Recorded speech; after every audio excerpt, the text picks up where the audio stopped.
Hey guys, Kulprit here, and today I wanted to bring you another edition of my quick tip series. Here I wanted to point out a really good Overwatch position on Azadi Palace, the last stage of MCOMs, and from this perspective I'm going to be the attacker. This is where I typically use it from. You take these high stairs here, this is the far right flank. Most people just run right down those stairs and attack onto A, and it's a construction building. But if you look, there's a window right to your left, you can just jump right in, and this whole kind of corner building is enterable, and you can get in there and there's enough room for a squad of you guys. And what I love to use this for is a staging area. I get in here either by myself and then I tell my squad to spawn on me, or vice versa. And you know, you put some ammo down, you put some med packs down, and you try to keep I try to keep one guy in here at all times from a squad, and then the rest of the squad can press the attack. They can go down and try and get A, which is directly below you, right on the other side of the car. You don't have a direct line of sight. Or they can even push a little bit to the right and get up into the construction building and try to push onto B. Why do I like to do that?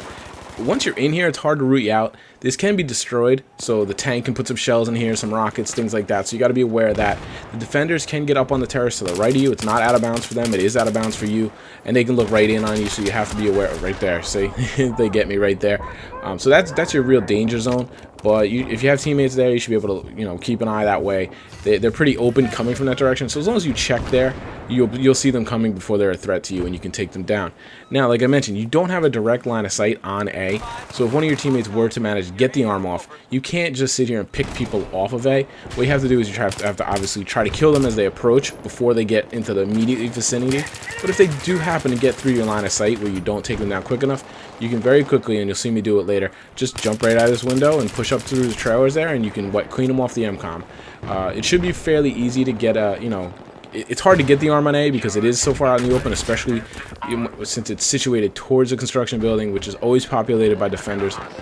But if you have a couple guys in this room, they can do a pretty good job of, at the very least, suppressing those snipers and the defensive Overwatch to the point that one of your team can push up. I mean, you see all the teammates there on the trailer pretty much pinned down, so that one of your team can push up, get the arm, and then you can focus on B, which is a whole other ball of wax, so to speak. So I like to use this spot, like I said, as a staging area. I'm not condoning camping. I don't think you should be sitting up here forever. But, you should always try to have one squad mate up here staying alive so that the rest of the team can just continually spawn here. They can be aggressive, they can push, they can try to get those arms, knowing that all they have to do is respawn on whatever that anchor squad mate is that's going to be in there, and they're 15 yards from the fight immediately again. It's like I said, I use it as a great tool. I don't condone camping at all, but I don't really consider this camping at all, especially since the defender spawn is literally right up just as far the other side. You're basically leveling the playing field. As we know, it can be pretty tough when the defenders can just spawn right back in on some of these maps. So anyway, guys, there you go. There's a quick little tip on these maps I'm sharing with you guys. I hope it helps. Thanks for watching. I'll talk to you soon.